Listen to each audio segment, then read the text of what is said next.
local, and up to the minute.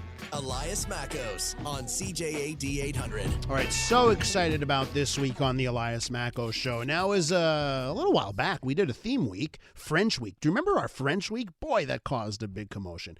Now we're doing another theme week here, and it's all about the stories of people that come to Quebec to study at our Anglo institutions. That was 3 weeks ago that the province announced it would double tuition for out-of-province students, Canadian out-of-province students, if they want to go to universities in this province. It's applied to all universities, in fact, but of course, it's really going to hurt our Anglo institutions, McGill, Concordia, and Bishops.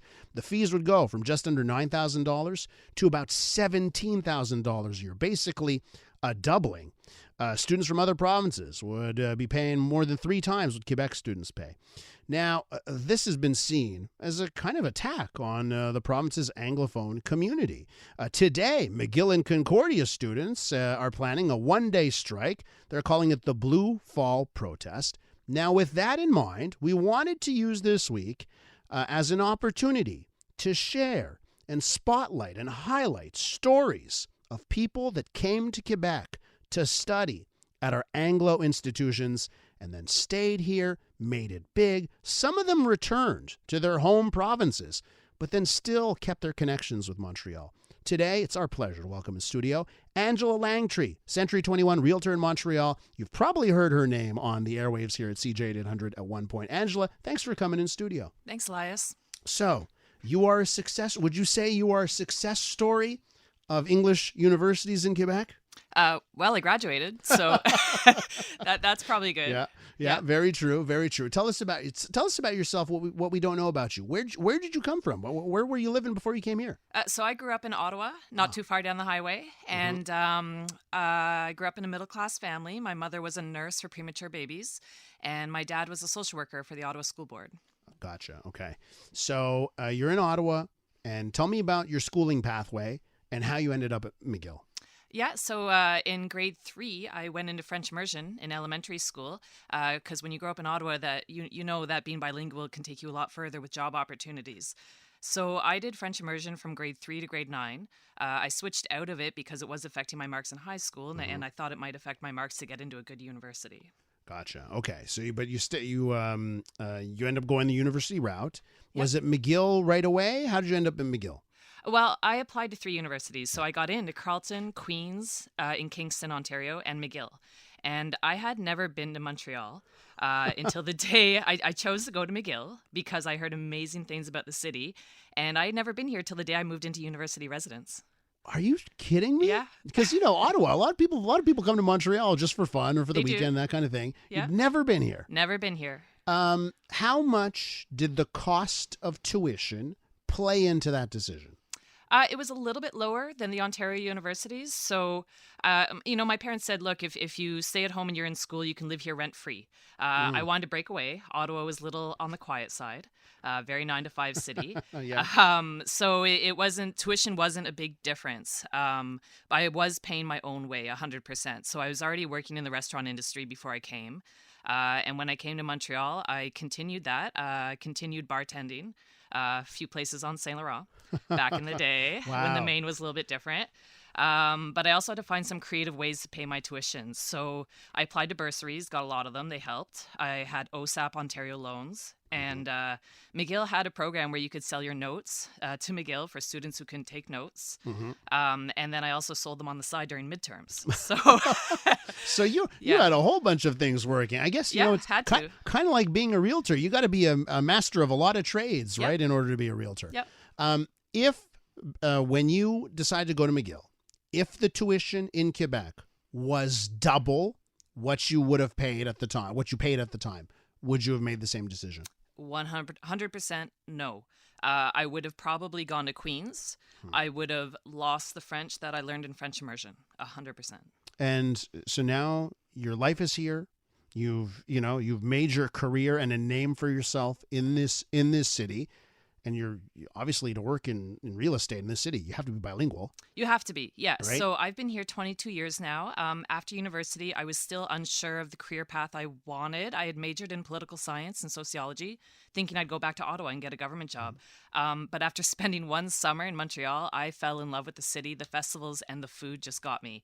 So when I graduated, I decided to continue my life here. I kept working in the restaurants, and that's where my conversational French improved because French immersion just gives you the base, the verbs, but it doesn't give you that conversational and that Quebecois slang that you pick up in the restaurants. And then in my late 20s, I went into real estate and I worked on a new condo project. And that's where I really got the written French from writing contracts and from emails. We're with Angela Langtry, a Century 21 realtor right here in Montreal. She's telling us a story about how she came to Montreal to study at McGill and then never left. Angela, when you heard the news, the government was going to basically double tuition for out-of-province Canadians, what was your reaction? What went through your mind? I'm worried for these kids. Not everyone has parents who can pay their room and board and tuition. It's it's a big game changer. It's very much going to affect Montreal, Sherbrooke. There are wealthy kids at McGill, and I do help some of those parents buy condos for their students while they study here.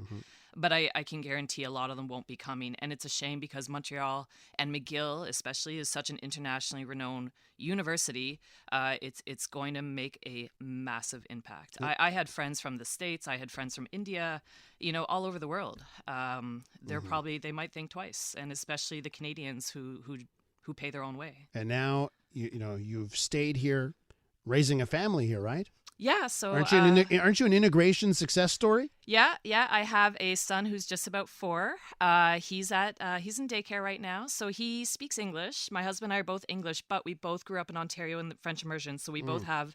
His French is better than mine. I still have an English accent when I speak, but our son speaks English. He has a few French words that have stuck, like go to the sous-sol. But we have the choice if we want to put him in French or English school, and I'm grateful that we have that choice, but we are choosing to put him in the French school system. Full French, become bilingual, the more languages, the better. So tell me, that story, you're going to send your child to the French system, certainly feels like you want to, that you've integrated and you want your children to integrate to Quebec society. So when you see does it feel to you at times that the Quebec government just doesn't care about people that go to all those lengths? I mean, you're still here. I'm born and raised here. I don't know how I'd feel if I was in your position. It does make us think about leaving the province, but after you've built a life and a career, that would be a very difficult thing to do. I don't know what's going on behind the scenes with the government. Since I've lived here, I've seen the language issue get stirred up. It dies down, kind of reminds you that, yes, French is very important. And of course it is. More languages, the better is always what I say. But yeah, it's very disappointing and it's scary. It's going to have a massive impact. And before I let you go, let's just talk about McGill, right? Because obviously this is the institution that may be affected the most by this. Thinking about your education and your years spent there, what do you think of? McGill was an amazing institution. I learned so much. I met incredible people from across the globe. I'm still in touch with a lot of those people. And I really find it's where people network and make their connections for their future careers and their future life. So, it's an institution that almost founded Montreal. They've been here since the 1800s. They own a massive amount of land downtown and in the West Island. And it really takes people places in life. Someone who's a true Quebecer. Wasn't always that the case. From Ottawa, now a Quebecer here, realtor Angela Langtry. Thanks so much for sharing your story this morning. And I hope this week we can share a whole bunch of stories with people just like you that came from somewhere else in this country and then decided to make Montreal home. Thanks so much. Thank you. I look forward to hearing the stories too. That's Angela Langtry. When we